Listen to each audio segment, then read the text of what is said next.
সাল্লাল্লাহু আলাইহি ওয়াসাল্লাম বলেন, আন আবি হুরায়রা قال قال رسول الله صلى الله عليه وسلم, আবু হুরায়রা রাদিয়াল্লাহু তাআলা আনহু থেকে বর্ণিত, তিনি বলেন, রাসূল আকরাম সাল্লাল্লাহু আলাইহি ওয়াসাল্লাম ইরশাদ করেন, আলা আদুল্লুকুম আলা মা ইয়ামহুল্লাহু বিহিল খাতায়া ওয়া ইয়ারফা'ু বিহিদ দারাজাত।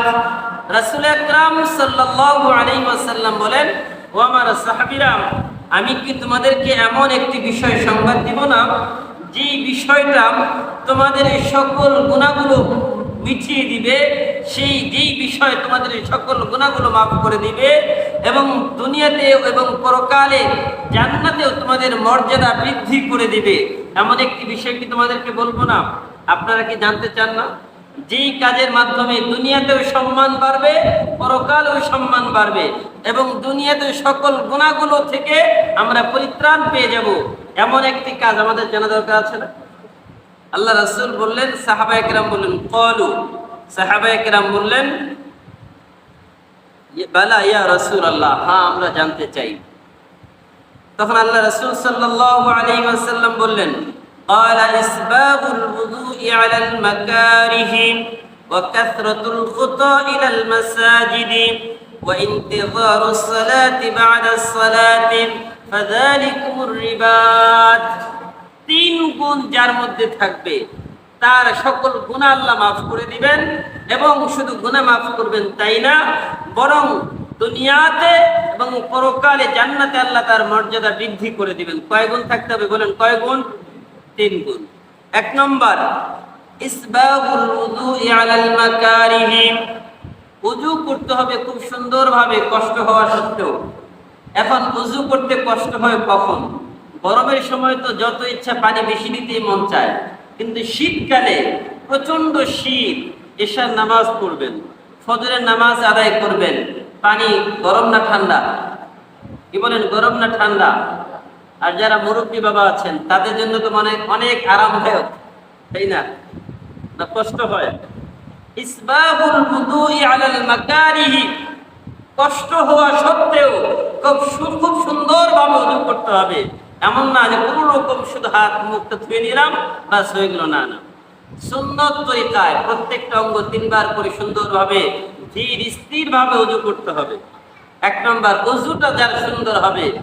দুই নম্বর, ওয়াকাসরাতুল খুতা ইলাল মাসাজিদি, মসজিদে ঘন ঘন যাতায়াত করা, মসজিদে ঘন ঘন যাতায়াত করা এবং মসজিদে যাদের বাড়ি কাছে তারা যেন ছোট ছোট কদম ফেলে মসজিদে আসে। কেন? কারণ প্রত্যেক হাদিসের অন্য আরেক হাদিসের মধ্যে আছে, যেই ব্যক্তি জুমার দিন ছোট ছোট কদম ফেলে মসজিদে আসবে, আল্লাহ তার প্রতিটি কদমের বিনিময়ে 1 বছর নফল নামাজ এবং 1 বছর নফল রোজার সব আল্লাহ তাআলা তার প্রতি কদমের বিনিময়ে তার আমলনামায় লিপিবদ্ধ করে দেবেন। সুবহানাল্লাহ। এটা খুশির সংবাদ নাকি কষ্টের সংবাদ? এই জন্য ওয়াকাসরাতুল খুতা ইলাল মাসাজিদি, মসজিদে যাবেন খুব ছোট ছোট পা ফেলে ফেলে। দ্বিতীয় নম্বর, তৃতীয় নম্বর, ইন্তিযারুস সালাতি বা'দাস সালাম, এক নামাজের পরে আরেক নামাজের অপেক্ষায় করা। একটা নামাজ পড়েছেন, ফজর পড়েছেন, আপনার দিল মসজিদে ঝুলন্ত আছে যে কখন জোহরের আজান হবে আমি মসজিদে যাব। এমন না যে নামাজ পড়ে আপনি মসজিদে বসে থাকবেন, এমনটা না। কারণ আল্লাহ তাআলা বলেছেন, যখন নামাজ শেষ, ওয়াদারুল বাই'আ, দুনিয়ার মধ্যে ছড়িয়ে যাও, ফান্তাযিরু ইলা, তোমরা দুনিয়ার মধ্যে ছড়িয়ে পড়ো এবং ব্যবসা বাণিজ্য করো, কারণ আর সেখানে রিজিকের তালাশ করো। তার মানে হচ্ছে আপনি নামাজ পড়েছেন, আপনার দিলটা মসজিদে ঝুলন্ত থাকবে যে আমার আরেক নামাজ কখন আজান হবে, আজান হয়ে গেল বাস সাথে সাথে মসজিদে চলে যাব, আর কোনো কাজে নিজেকে ব্যস্ত রাখবো না। যদি কারোর মধ্যে এই 3 গুণ থাকে, এক নম্বর, কষ্ট হওয়া সত্ত্বেও ওযু করা। একজন মানুষ অসুস্থ, পানি ব্যবহার করতে তার কষ্ট হয়, বয়োবৃদ্ধ হয়ে গেছে, ঠান্ডা, এরপরেও সে সুন্দরভাবে ওযুটা করেন। দ্বিতীয় নম্বর, মসজিদে ছোট ছোট পা দিয়ে হেঁটে হেঁটে যায়। তৃতীয় নম্বর, এক নামাজের পরে আরেক নামাজের জন্য অপেক্ষমান থাকে। আল্লাহ রাসূল বলেন ফাযালিকুমুর রিবা, এটাই হচ্ছে তোমাদের জন্য প্রস্তুতি, এটাই তোমাদের জন্য অপেক্ষা, এটাই তোমাদের জন্য প্রস্তুতি। যার ভিতরে এই তিন গুণ থাকবে, আল্লাহ পাক রব্বুল আলামিনের হাবিব বলেন আল্লাহ তাআলা তার জীবনের সকল গুনাহগুলো মাফ করে দিবেন এবং আল্লাহ পাক রব্বুল আলামিন কিয়ামতের ময়দানে জান্নাতে তার সবথেকে উঁচু জান্নাত আল্লাহ তাকে দান করবেন। পড়ি সুবহানাল্লাহ।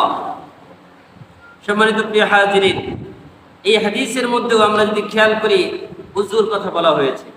উযুর মাধ্যমে মানুষ পবিত্রতা অর্জন করে, উযুর মাধ্যমে মানুষ পবিত্রতা অর্জন করে। আর এই কথাটা এই হাদিসের মধ্যে বলা হয়েছে ইসবাগুল উযুই আলাল মাকারিহি। যদি কোনো ব্যক্তি সুন্দরভাবে উযু করে, তার মানে পবিত্রতা অর্জন করে, তাহলে তার এই তিনটা আল্লাহ তাআলা মর্যাদা দান করবেন।